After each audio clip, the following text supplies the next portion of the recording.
Yang di dalam surga, dikuduskanlah nama-Mu. Datanglah kerajaan-Mu, jadilah kehendak-Mu di bumi seperti di surga. Dan berikanlah kami pada hari ini makanan kami yang secukupnya, dan ampunilah kami atas kesalahan kami, seperti juga kami mengampuni orang yang bersalah kepada kami. Dan janganlah bawa kami ke dalam pencobaan, tapi lepaskanlah kami dari yang jahat, karena Engkau mempunyai kerajaan dan kuasa dan kemuliaan sampai selama-lamanya. Amin. Father, in the name of Jesus Christ, come Holy Spirit in the place. Hamba berdoa saat ini Tuhan, bagi mempelai Kristus Yesus di tempat ini. Kami tidak ingin acara ini merupakan acara kewajiban rutinitas ataupun acara yang dipimpin oleh daging. Kami ingin Tuhan Yesus acara ini menjadi satu terobosan untuk kami lebih dipersenjatai menjadi penjala jiwa bagi kemuliaan nama-Mu. Bapa, dengan segala kerendahan hati, kami memohon segala pintu maaf dibukakan. Bila mana satu dan lain hal kami masih belum sempurna, banyak bercacat dan bercela, tapi kami selalu mau diajar, dididik, dibimbing dan dibimbing oleh kebenaran firman-Mu. Ajar kami rendah hati, ajar kami memiliki kelembutan, kami kebas roh-roh pemberontakan, kebebalan dan kesombongan. Tidak ada pendeta hebat, tidak ada pendeta besar. Yang hebat besar hanya kuasa dalam nama Yesus. Kami siap mendengarkan firman-Mu Bapa. Urapi mulut dan bibir tubuh jiwa roh hamba, agar apa yang ingin disampaikan bukan atas dasar hikmat manusia, melainkan pesan, dan kami siap mendengar. Dalam nama Yesus. Haleluya. Amin. Silakan duduk kembali. Ya, mungkin sedikit aja karena saya percaya banyak yang sudah kenal saya. Tapi sebagaimana kesantunan di orang timur, saya memperkenalkan kembali diri. Saya adalah Pastor Ratna Sayers. Suami saya sudah almarhum hampir 2 tahun. Bapak Pendeta Dr. Yohanes Sayers, dan beliau adalah ketua misionaris di Hong Kong, Mission Breakthrough International, yang saat terakhir belum menikah. Saat itu dengan saya, beliau ada kontrak di Sunrise ya. Jadi banyak orang yang kadang bingung Sunrise sama Mission Breakthrough itu sama apa enggak. Sunrise adalah satu badan menara doa yang mengkontrak beliau untuk mengajar para militan Tuhan atau perlengkapan orang-orang yang mau sekolah kependetaan, ya, pengerja atau lain sebagainya.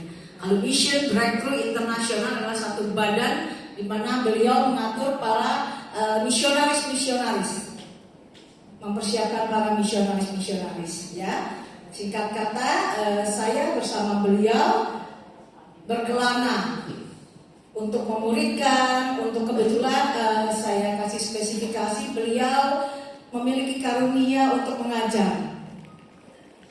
Saya pribadi dalam nama Yesus, bukan karena siapa saya tetap bukan siapa-siapa. Saya memiliki karunia untuk doa kesembuhan, untuk juga memiliki karunia mengusir kuasa-kuasa gelap. Yang awalnya saya tidak pernah tahu hal itu, tapi berjalan dengan waktu, banyak pendeta-pendeta, pendoa-pendoa dari berbagai bangsa mendoakan saya dan meminta saya untuk pendalaman di dalam profetik. Saya sekolah di berbagai macam sekolah teologi untuk agar tidak jadi batu sandungan dengan apa yang sudah Tuhan karuniakan. Karena biasanya orang kalau udah punya karunia merasa seperti jualan jamu, setiap doa dikabulin, setiap doa kok akhirnya jadi Tuhan kecil, lupa diri, sombong. Bukan satu perkara saya bangga dengan karunia itu semata-mata, tapi saya harus lebih hati-hati. Jangan sampai jadi batu sandungan. jadi pribadi yang sombong. Dan mungkin sebagian besar tahu dengan karunia seperti itu bukan perkara mudah, perkara yang mudah untuk saya lebih mempersenjatai diri, baik untuk keluarga, untuk keluarga rohani, baik pun untuk kepada pribadi saya. Karena biasanya kalau dalam pelayanan peperangan ada serangan yang namanya kan serangan balik. Jadi saya nggak boleh main-main, saya harus benar-benar mempersenjatai diri, harus kenceng doa puasanya. Itulah yang membuat saya pun bisa hadir di tengah-tengah saudara-saudara terkasih di sini atas kebaikan Tuhan. Sebenarnya kalau jumpa kayaknya 2 kali, satu lewat Zoom saat itu ya, yang satu sekarang secara onsite. Kalau untuk suami sudah pernah juga waktu itu di puncak ya, kalau nggak salah di Gadok apa di puncak. Baiklah, tanpa berlama lagi, sebelumnya ada bukan, Tuhan tuh tegur saya harus rendah hati. Mohon maaf kalau tadi saya terlambat, karena jujur saya udah ngomong, kalau setiap ada yang panggil saya bilang ini, jangan beban apa-apa untuk panggil saya. Saya orangnya jujur saudara, memang saya akui saya orangnya agak senang dengan stylist, tapi bukan berarti harus beban lihat saya. Katanya orang nggak mau panggil orang itu takut, dia bilang, iya kan? Jangan seperti itu saudara, tetap berbaik sangka. Silakan calling saya. Kebetulan saya untuk di Indonesia saya ambil di saya adalah satu muridnya Bapak Erastus di GSKI. Setelah itu saya melanjutkan untuk sekolah di luar. Jadi saya ini jubahnya missionary pastor. Jadi bisa antar denominasi. Kadang saya bisa di persekutuan doa, yang dimana persekutuan doa itu adalah persekutuan doa Katolik. Kalau di GKI, GBI dan lain sebagainya mungkin nggak terlalu aneh ya, sama-sama ya kita ya. Kadang-kadang saya nggak tahu mau nyampein apa di persekutuan doa Katolik, tapi mereka bilang saya benar-benar diberkati untuk mendengar khotbahnya Ibu Ratna. Saya bilang baik, tapi saya pakai dengan apa yang menjadi panduan saya, Alkitab saya. Mereka tidak keberatan dan betul kali untuk mengundang saya pelayanan di tempat mereka. Puji nama Tuhan, Tuhan yang dipermuliakan bukan karena kehebatan atau siapapun saya. Justru disinilah saya berkata kepada semua yang akan mengundang saya, jangan berbeban apapun, tapi satu, namanya manusia pasti ada kelemahan. Kelemahan saya itu enggak tahu jalan, saudara. Saya itu nggak pernah, ini ada kebetulan saya juga dapat tugas merawat orang tua. Puji nama Tuhan, ada mama saya di sini. Ya, jadi saya itu dari kecil tuh nggak pernah dilepas sendiri. Tomboy tapi manja ya. Jadi selalu kemana-mana dikawal papa. Selalu papa juga kasih. Kalau dulu ya papa saya kebetulan pelatih nembak, ketua Perbakin. Jadi dia punya anak buah, saya kemana-mana selalu dikawal. Jadi sayanya nggak pernah tahu jalan kemana-mana.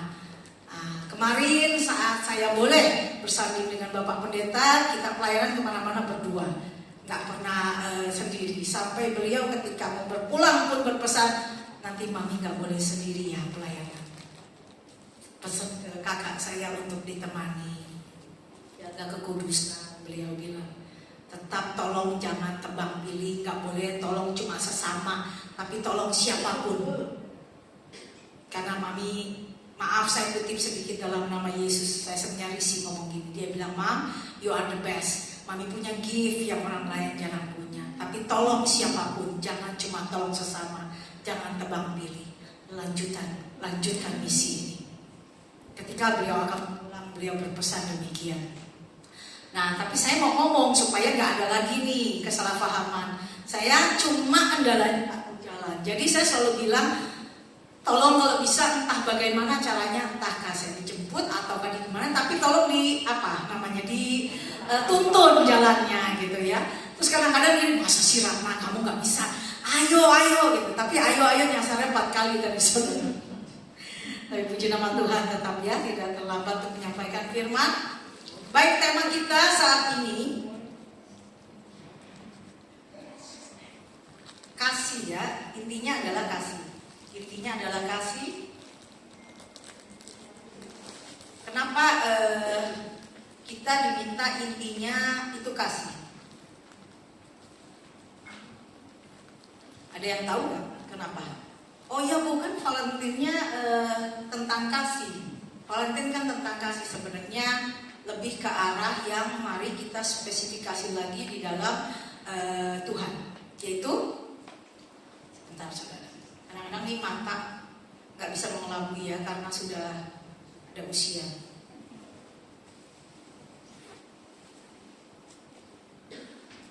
Di dalam Mazmur 133,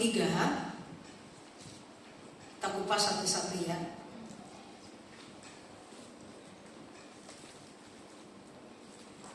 Di dalam Mazmur berperikop persaudaraan yang rukun.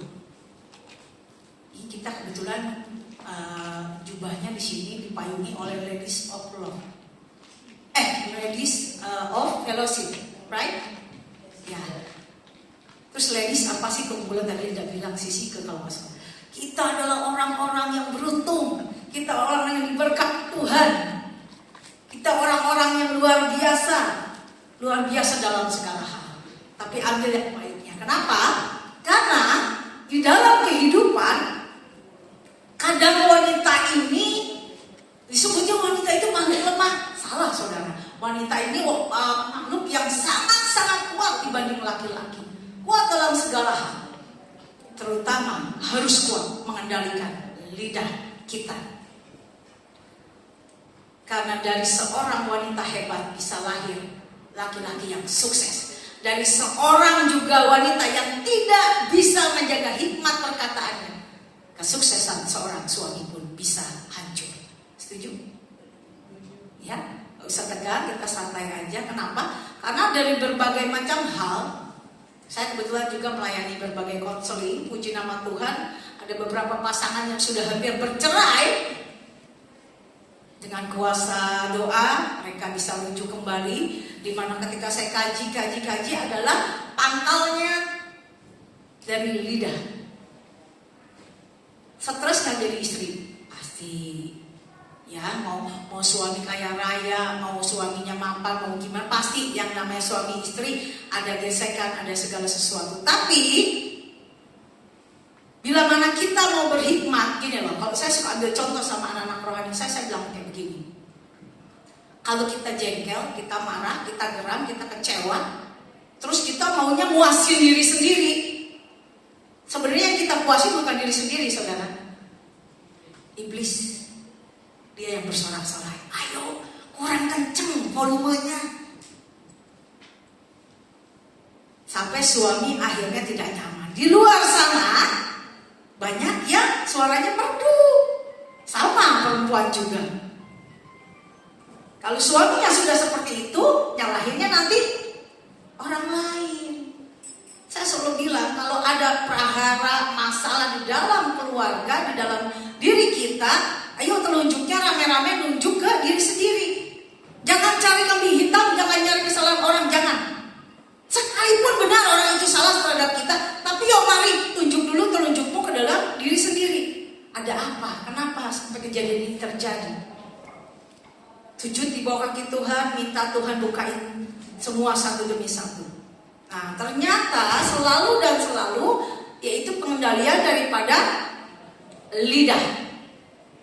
Kenapa dalam Mazmur? Kita tahu ya, dalam Mazmur ini disebut pujian orang yang kudus. Pujian tersebut kerap kali dinyanyikan oleh orang Israel ketika mendaki Bukit Sion untuk menyembah Allah. Mazmur itu luar biasa. Tuhan mau yang namanya mulut kita, lidah kita dipakai untuk sesuatu yang benar dalam hikmat Tuhan. Yang pertama, berdoa, keintiman sama Tuhan, puji sembah Dia. Saya selalu bilang keras begini ya, coba puji kita masing-masing. Bangun tidur, gak pegang handphone dulu. Kalau biologis ya silakan, karena itu panggilan dari Tuhan ya, gak boleh tahan juga nanti sakit. Ada yang bilang, yang kenceng bilang, Mam, katanya pipis juga gak boleh ya, langsung harus doa, gak bisa. Panggilan biologis tetap silakan. Setelah itu masuk kamarmu, mulai puji sembah Tuhan. Sedapat-dapatnya sepagi mungkin sebelum beraktivitas. Tapi bila mana ada satu dan lain hal, mungkin udah keselang aktivitas, jangan terintimidasi saudara. Coba deh, di dalam hati kita kadang ya udah kesiangan, ya udah gini, terus jadi malas. Jangan.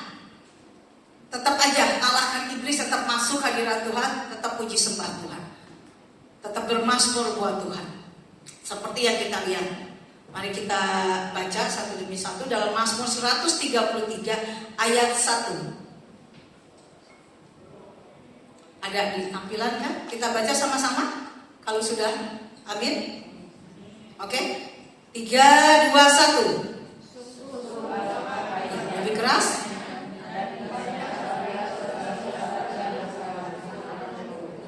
Baik.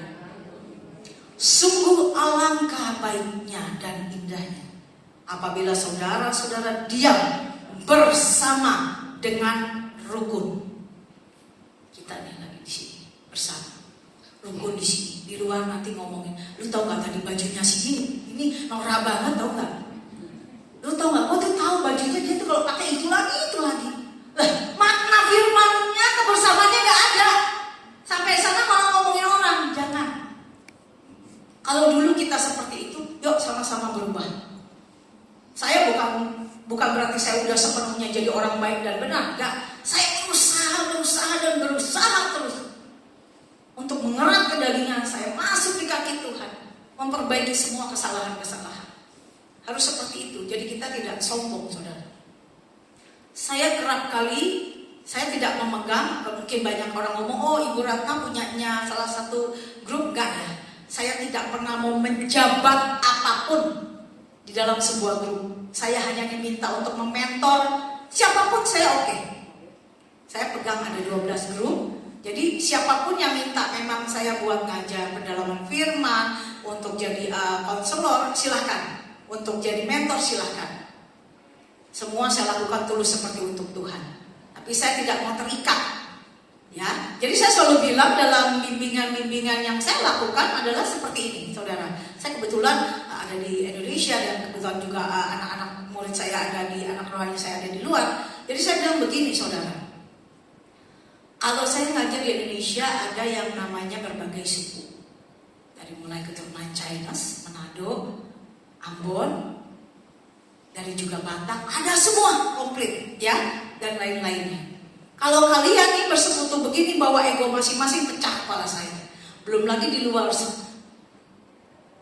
Saya bilang gini, seperti yang tadi bilang, yuk mari sama-sama persatukan diri kita. Kalau mau sama-sama memuliakan Tuhan, kita harus mendeklar bahwa dalam diri kita satu DNA, yaitu darah Yesus. Jadi gak ada lagi orang Batak, orang Ambon, orang Cina, orang Padang dan lain sebagainya.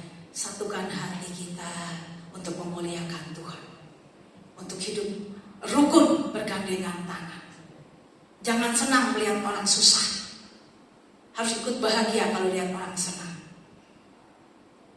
Saya luar biasa selama mengikuti LOF, awal perkenalan dengan Sis Elis.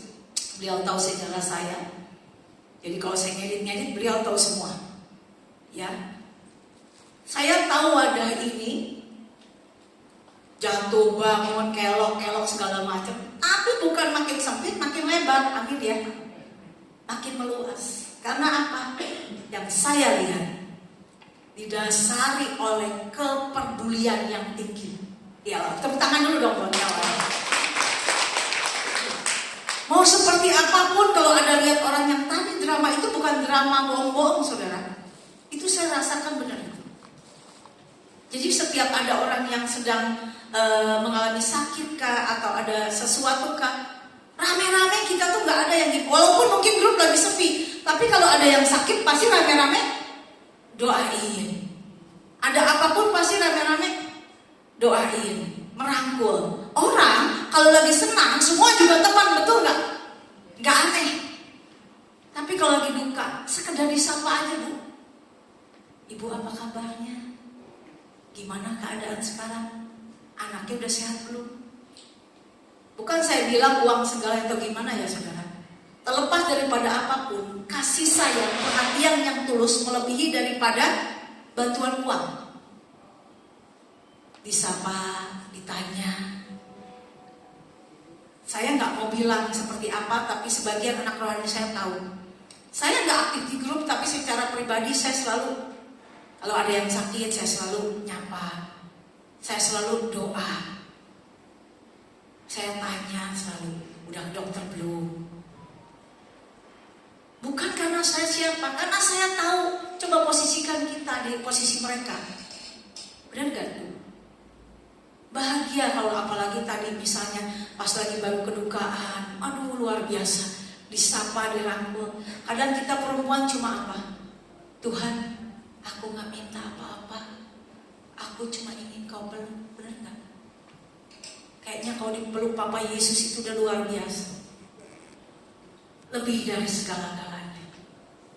Saya yang awalnya ketika ditinggal oleh almarhum, saya bilang, untuk orang yang tidak bertalian darah, untuk orang yang saya tidak kenal, kenapa engkau jamah doaku dan kau selalu kabulkan? Saya sedikit kesaksian karena saya nggak mau jadi orang munafik. Saya sempat kecewa dan saya bilang, tapi buat belahan jiwa saya seolah kau mengabaikan. Tapi Tuhan mereka ulang bagaimana sejarah saya. Dari dunia lama sampai saya terima Yesus, dulu saya muda, saudara-saudara. Malu saya. Ternyata saya orang di barisan gak tahu diri. Siapa kamu? Baru punya karunia begitu, tolong orang, kamu udah merasa diri kamu baik. Kebaikan kamu tuh gak ada apa-apanya sama Tuhan Yesus. Baik sama kamu. Angkat derajat kamu. Buat kamu jadi berkat buat orang banyak.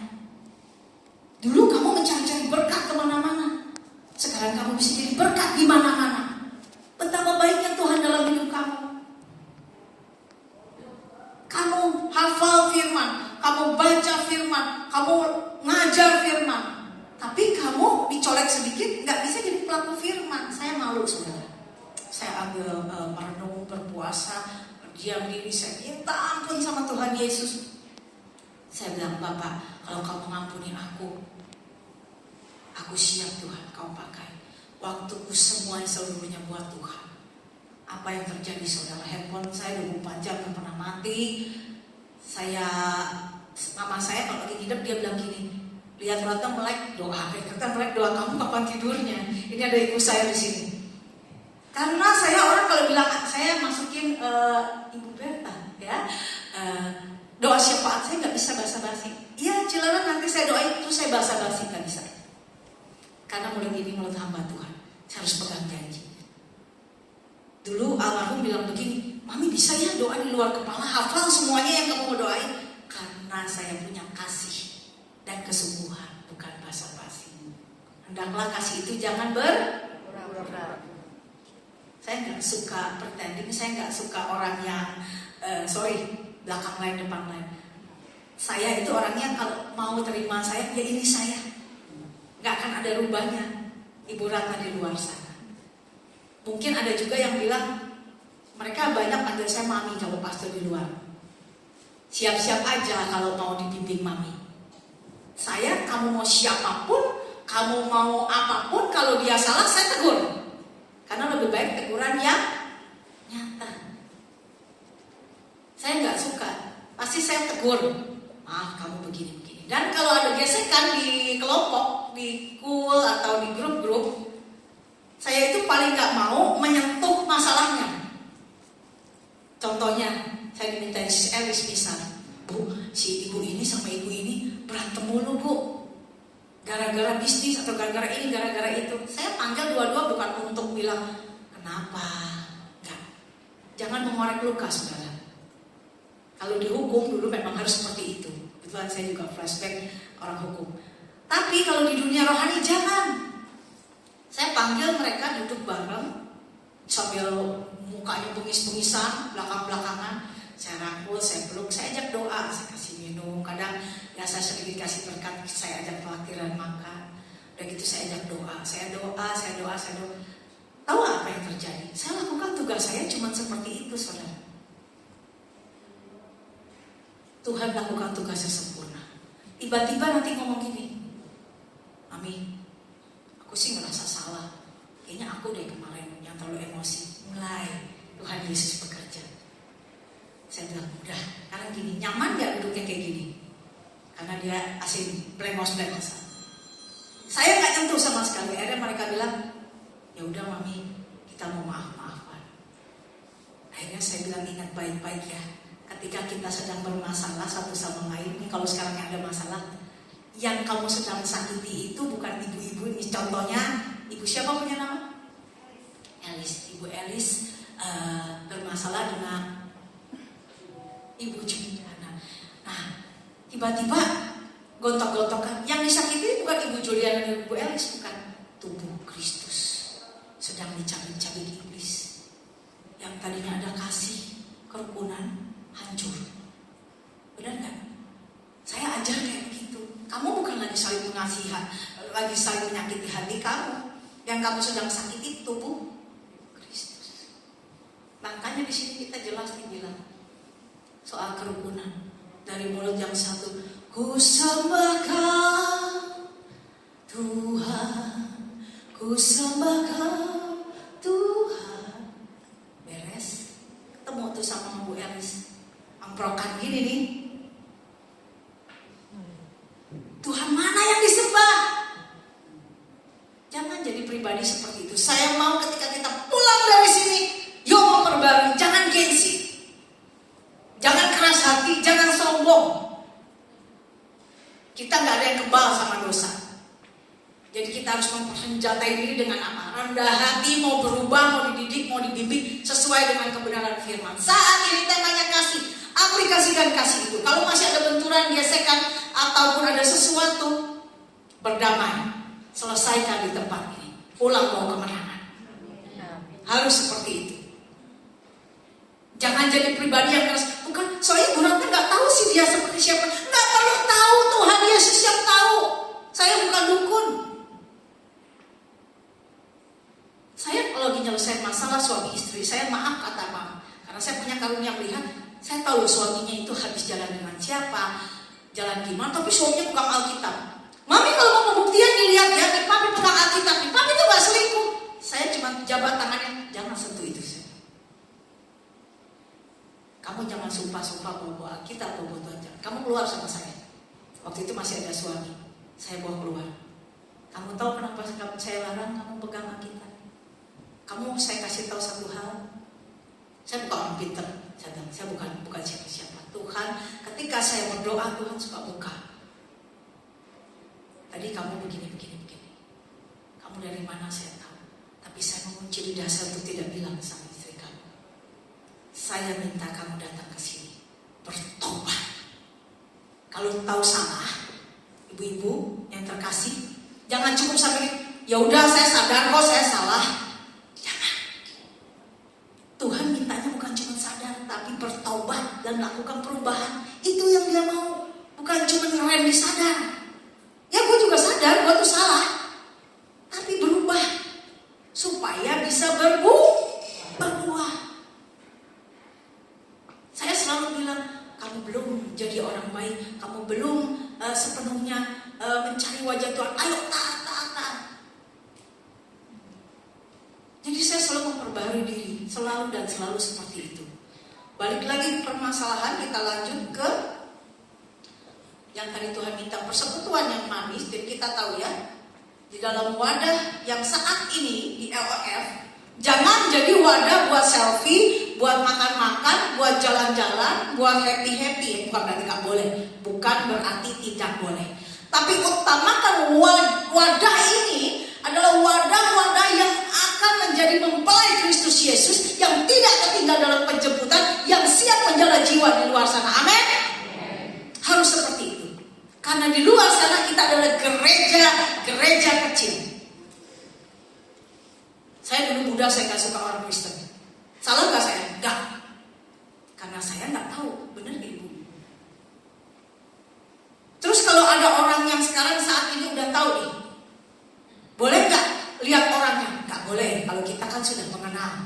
Jadi kita kalau kita sudah berjubah dalam iman Kristen atau percaya Yesus, kalau ke gereja di mana aja, kebetulan saya misionaris, saya nggak punya gedung gereja. Kadang-kadang saya menjalan-jalan jiwa, saya titip ke GKI, saya titip, di mana kamu tinggal di sini? Oh, lokasi kamu dekat mana sini? Titip di GBI. Jemaat saya ada di mana-mana. Jadi saya selalu titip-titipin, dan saya suka bilang gini, jangan keras hati, bukan berarti nggak boleh punya rumah.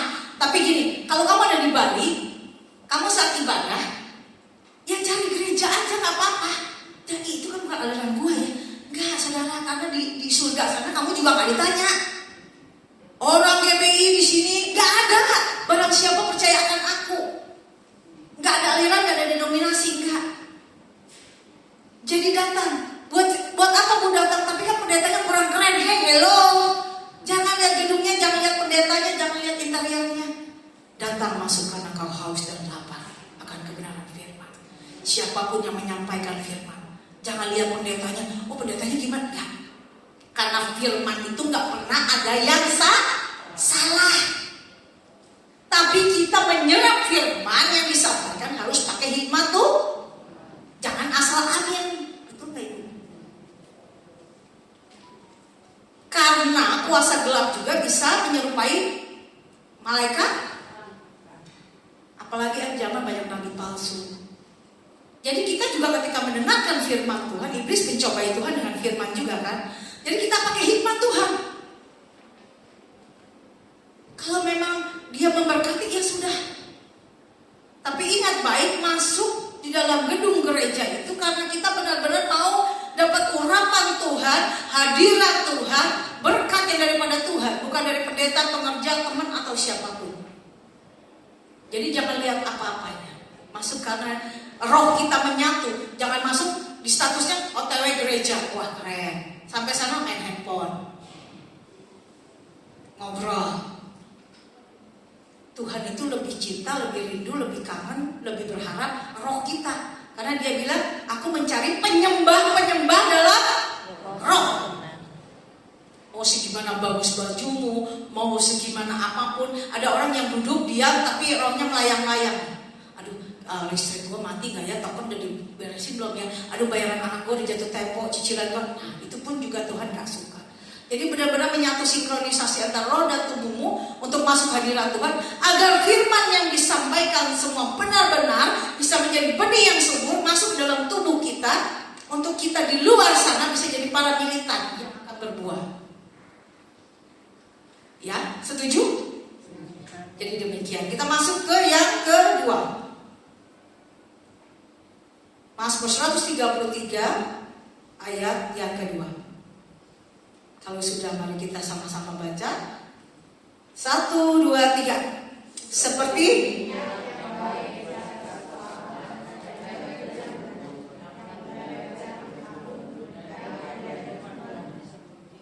ya, mungkin lanjut langsung yang ketiga, gak apa-apa. Ya, ketiga, seperti embun gunung Hermon.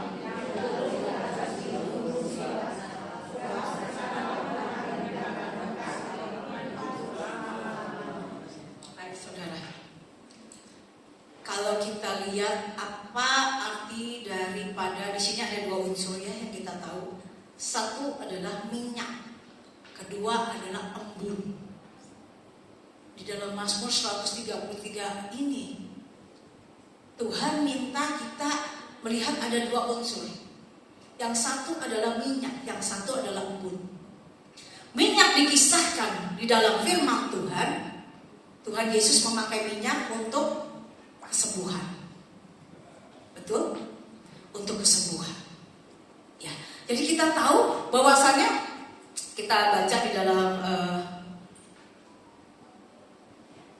dalam kitab, sebentar ya saudara, sambil kita tetap ada firman-firmannya supaya kita semakin tahu. Di dalam Yakobus 5 ayat 14, di mana ada perintah untuk mengoleskan minyak dalam nama Tuhan kepada orang yang sakit. Nah, minyak di sini artinya adalah kesembuhan. Kesembuhan yang Tuhan minta di sini adalah segala cacat celah, luka-luka, kegeraman, kekecewaan, apapun juga yang pernah kita derita pada saat kita belum tahu. Tapi ketika kita terima Yesus, ketika ada yang ngasih tadi seperti drama tadi, ada yang nangis, ada yang datang. Ada juga tadi ada yang mabuk-mabuk ceritanya, juga didatengin, didoain sama pastornya. Artinya itu adalah kesembuhan. Bukan berarti tadi yang nangis itu sakit, bukan berarti yang mabuk-mabukan juga sakit.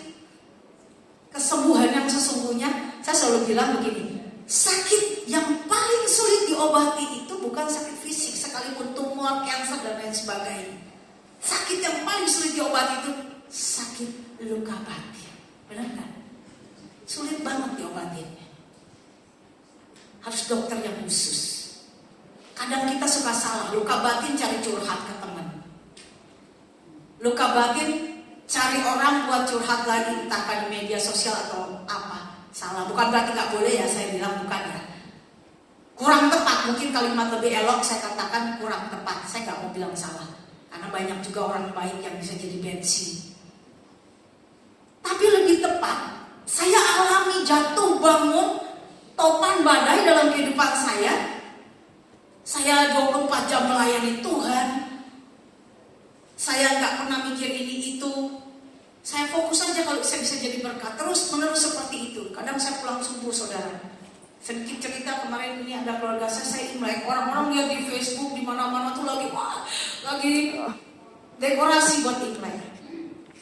Saya tiba-tiba ditelepon orang jerit-jerit, saudara. Ibu tolong kesini. Anak saya udah koma. Kemarin kebetulan ketemu sama orang yang langsung. Anaknya sudah koma, saudara. Di rumah sakit Pondok Indah karena keracunan jamur apa? Hyoko. Jamur seperti itu. Dinasitin.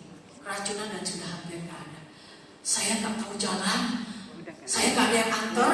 Masing-masing orang lagi sibuk Imlek. Tapi saya nggak kuat dengar orang nangis. Saya bilang, Bapak, aku berserah penuh kepadamu Tuhan. Saya harus naik Grab. Tolong pimpin supir Grab yang baik, jangan nyasar-nyasar Tuhan. Tolong Tuhan Yesus pimpin. Puji Tuhan. Saya sambil nge-Grab nih, saudara. Saya sambil dalam nama Yesus dapat supir Grab baik. Nyampe nggak pakai acara nyasar. Nyampe sana saya langsung masuk ke IGD-nya, ke unit gawat darurat, langsung yang Ibu dengan siapa? Kayaknya udah dipesenin. Sedang saya Ibu Ratna dari Bogor. Oh iya Ibu pendeta ya. Silakan Bu, langsung dituntun. Saya kaget bukan kepalang, saudara. Jadi saat itu selimut lagi diangkat. Saya pikir mau ditutup. Aduh, badannya semua udah biru, kukunya biru, udah putih, udah nggak kayak kita. Kulitnya seger gini. Waduh terlambat. Saya udah kaget. Waduh terlambat. Tapi pas lihat muka saya, keluarganya tarik saya langsung. Ibu doa. Sampai dokternya minggir. Berarti saya belum terlambat. Anaknya tapi udah kaku, udah biru-biru. Saya berlutut sama Tuhan. Kalau Engkau yang tibakan aku di tempat ini, pasti Kau izinkan. Dalam nama Yesus, dengan segala kuasa biru-biru darah Yesus, Kau jamah doaku, Bapa, selamatkan anak ini. Saya berlutut terus minta Tuhan Yesus urapi terus sambil saya urapi minyak urapan seperti tadi yang diminta. Minyak kesembuhan, saya urapi terus. Tuhan, saya kenal sedikit aja, saya kenal keluarga ini dari hal yang tragis. Jadi ada beberapa keluarga yang sudah meninggal karena kuasa gelap. Dari durian saking yang dikirim dari Malaysia, ya, jadi keluarga yang muntah berkali-kali, tapi di rumah sakit CT scan ini itu dibawa keluar negeri, tidak ada sakit, saudara. Sampai harus pulang dengan cara yang gak wajar. Jadi salah satu keluarganya, puji nama Tuhan, berhasil tertolong, ketemu saya, tertolong sama Tuhan Yesus melalui saya. Nah, jadi masih ada kenal. Jadi mereka kalau muntah itu udah trauma. Waduh, takutnya terjadi lagi seperti dulu. Nah, akhirnya saya lagi doa-doa, enggak, ini enggak ada yang namanya kuasa-kuasa gelap, ini murni keracunan. Jadi dokter saat itu belum tahu Ibu keracunan. Jadi dia baru diambil darah, udah beres doa, saya bilang, Ibu, Bapak tenang, saya ada suaminya juga udah nangis-nangis, tenang. Ini enggak ada kuasa-kuasa gelap, ini murni keracunan.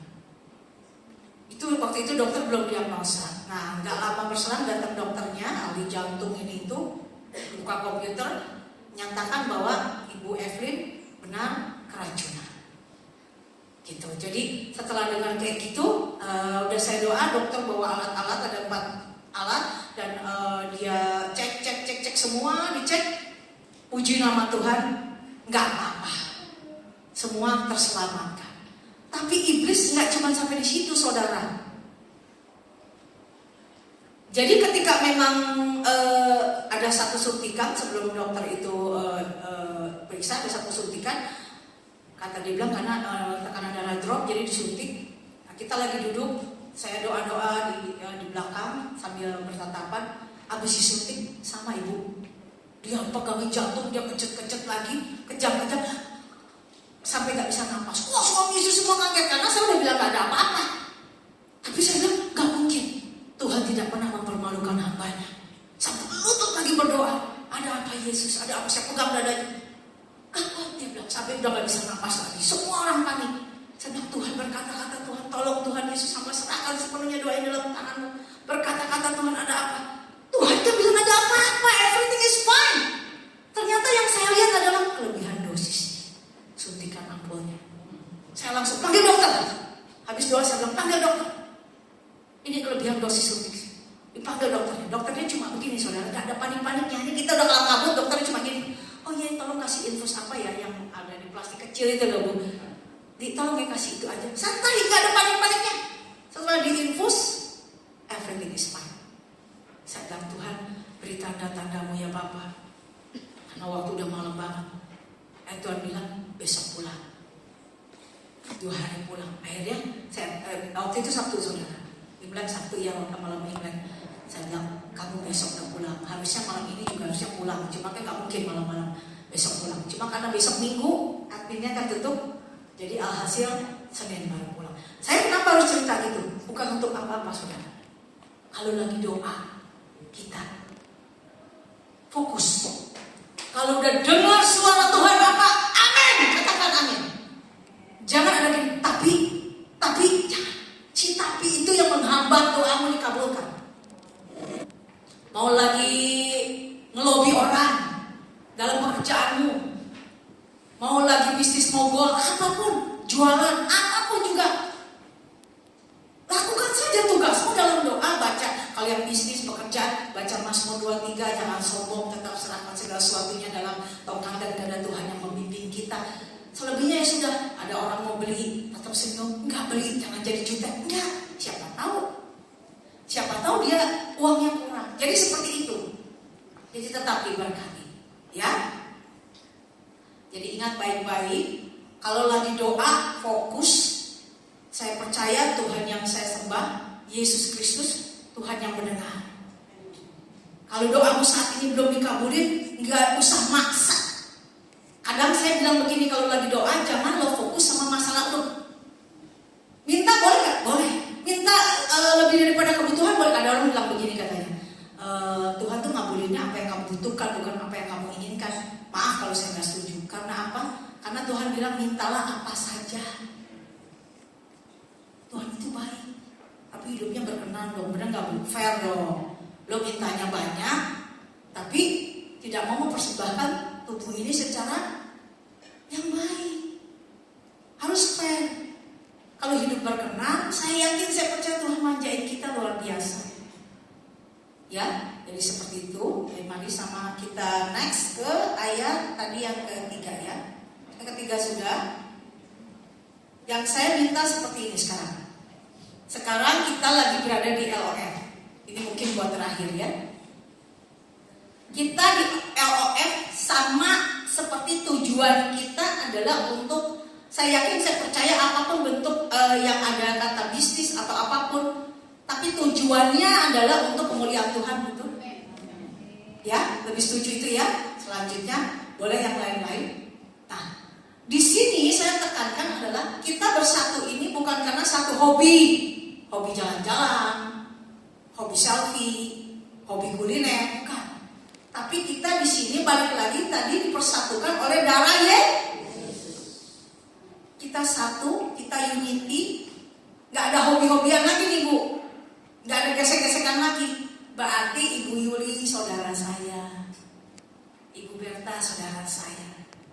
Hobi boleh lain-lain, tapi darah kita sama dalam Kristus Yesus. Ibu Eri Mega saudara saya. Biarin pun jarang bertemu, tapi ada kasih yang mengikat. Saya selalu share Facebook saya, bukan saya dilalai, bukan. Karena memang tugas saya jadikan semua bangsa muridku. Itu adalah 2 mata pedang. Buat saya sendiri juga harus selalu punya waktu untuk membagi firman. Mau diterima nggak diterima ya terserah. Saya suka bilang, ayo kalau firman Tuhan lebih daripada like, kamu kasih love. Bukan buat saya bukan YouTuber, saya nggak dibayar. Bahkan juga media sosial saya di private. Tapi saya ingin semua akhirnya ada tali kasih. Balik lagi ke permasalahan kasih.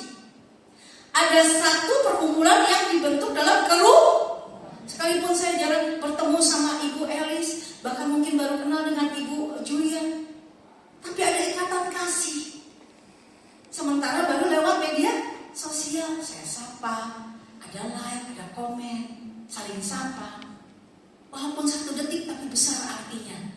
Tidak ada roh-roh kesombongan. Padahal gratis sih mau ngelek, tapi tangan berat banget itu kayaknya. Nah, selidiki hatimu. Ada apa dengan hati kita? Kalau kita sudah mulai punya rasa itu, berarti ada masalah, ada virus, ada penyakit di dalam hati kita. Perbaharui. Oke? Baik, sekarang udah ngerti ya apa arti dari Mazmur 133 dalam bentuk kasih. Tuhan minta adalah seperti minyak kesembuhan. Embun, satu lagi, Embun artinya kesegaran. Embun di Gunung Hermon, gunung yang sangat tertinggi itu ya. 10.000 dari permukaan laut kalau nggak salah, itu di sebelah utara Yerusalem. Jadi dia itu adalah satu bentuk gunung yang tertinggi. Ketika embun itu turun, artinya apa? Kasih Tuhan yang dari atas pusat tertinggi. Dia mau nggak sampai kita jadi macet. Cuma di suami, cuma di istri, cuma di anak buah, cuma di LOF. Tuhan mau kasih itu menyebar sampai ke ujung-ujung bumi dan sampai ke dasar. Kemana aja? Mungkin satu saat punya misi. Satu saat saya yakin sering misi keluar sana, mencari jiwa, bagi-bagi berkat. Benar nggak Bu? Nggak pakai lihat-lihat. Bagi berkatnya harus yang Kristen-Kristen. Siapapun, benar nggak? Sampai mereka semua kagum dengan gereja-gereja kecilnya. Lu tahu nggak ya Mbak, itu orang-orang Kristen baik banget ya.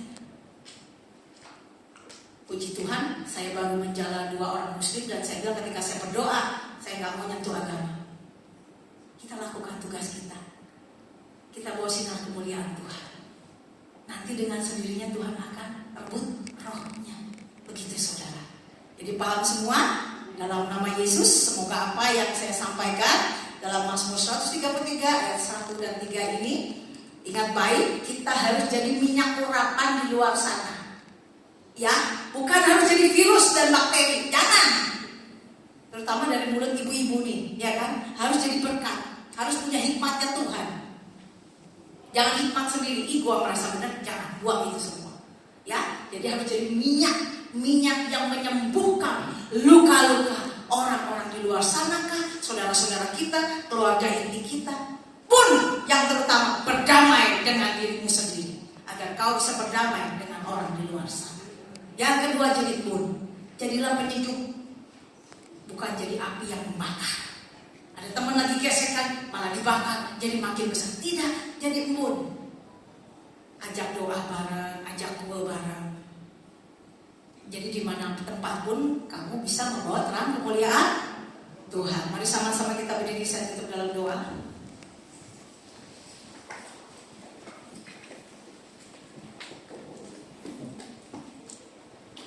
Bapa, di dalam nama Tuhan Yesus Kristus, terpujilah namamu Bapa. Terima kasih Tuhan. Hamba-Mu sudah menyampaikan apa yang menjadi visi misimu, agar kami para wanita-wanita Kristus Yesus lebih mempersenjatai diri, memperlengkapi diri untuk dapat hidup lebih benar, lebih kudus sebagai minyak dan embun bagi orang-orang yang membutuhkan. Kami tahu Tuhan, kami masih jauh dari kesempurnaan, tapi kami tidak akan pernah berhenti untuk belajar. Didik kami Tuhan, untuk kami tahu apa yang Kau kehendaki untuk kami lakukan. Kami siap, kami taat, kami ingin setia sampai Tuhan jemput kami. Terpujilah namamu Bapa. Terima kasih Tuhan Yesus buat semua kebaikan untuk acara ini. Dalam nama Yesus, haleluya, amin. Baik, beri kemuliaan buat Tuhan Yesus.